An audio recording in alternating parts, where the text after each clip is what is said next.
Okay, so our last set of formulas we're going to look at are the sum to product formulas. So these give us a way to express a sum of two sines, a difference of two sines, a sum of two cosines, or a difference of two cosines in terms of products of either a sine and a cosine, two cosines, or two sines. So again, these are what we would get if we took the product to sum formulas and kind of turned them around so that we were solving for a sum instead of a product. And again, these are fairly complex formulas. For example, sine of alpha plus sine of beta, where alpha and beta are two angles, is 2 times the sine of alpha plus beta over 2 times the cosine of alpha minus beta over 2. Again, these will be given to you on your formula sheet, so you just need to make sure you can apply them. A couple of notes on these. The first is the difference between a sum to product formula and a sum or difference formula. Okay, so remember that for a sum to product formula, we're taking two separate trig functions and we're adding and subtracting them. So we're doing a sine plus or minus a sine, or a cosine plus or minus a cosine. This is different from when we were doing a sum or difference formula. So the sum and difference formulas, which we did a couple videos ago, this would be if you have one trig function and you're adding or subtracting two angles inside the trig function. So we have something like the sine of alpha plus beta, we'd want to use a sum formula. If we have a sum of two sines, sine alpha plus sine beta, we want to use a sum to product formula. Okay, so there is a difference here between the sum to products and the sum and difference formulas.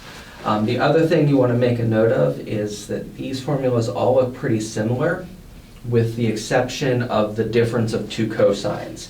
So cosine alpha minus cosine beta, there's a minus sign out in front of the 2. So this one is negative 2 times the sine of alpha plus beta over 2 times the sine of alpha minus beta over 2. All the rest of them have a plus 2 out front. Besides that, these are pretty straightforward applications, just like when we were doing the product to sum formulas. Okay, so for example, if we wanted to simplify the sine of 11 theta plus the sine of 9 theta, this is going to be our sine plus sine formula.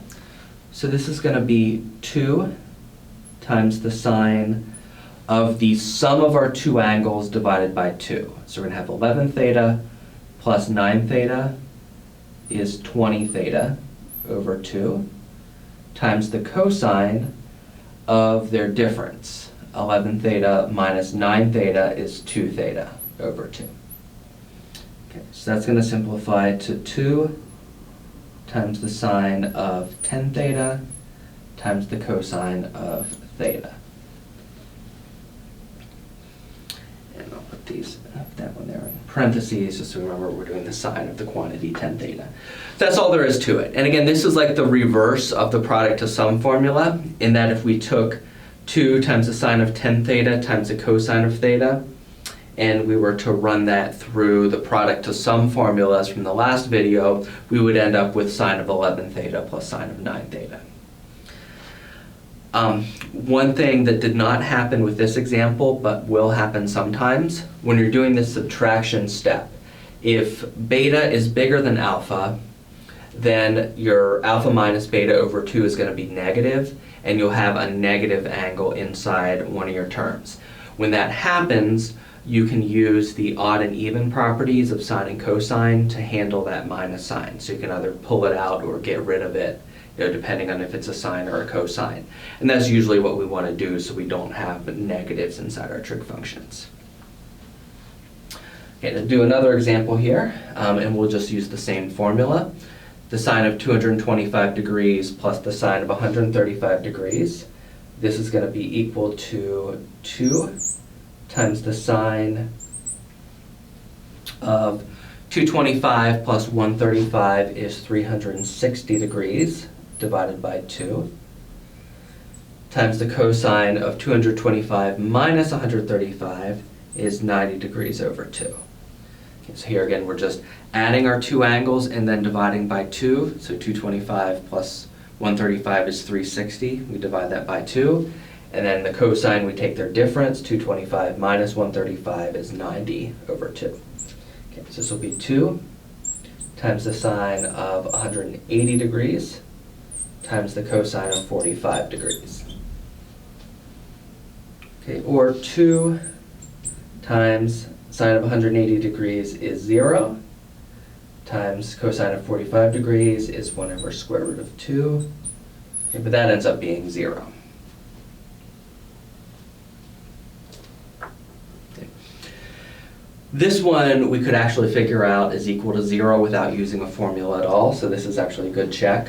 So note that if we take these two angles, 225 and 135, 135 degrees is in the second quadrant with a reference angle of 45 degrees. 225 degrees is in the third quadrant with a reference angle of 45 degrees.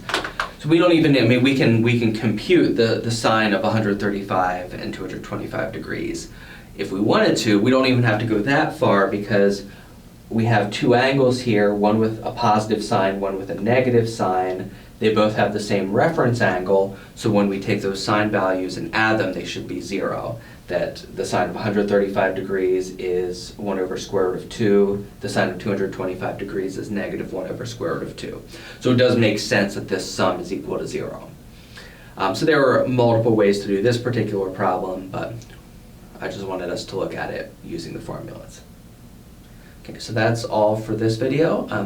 We'll wrap up the unit by taking a look at some more trig identities.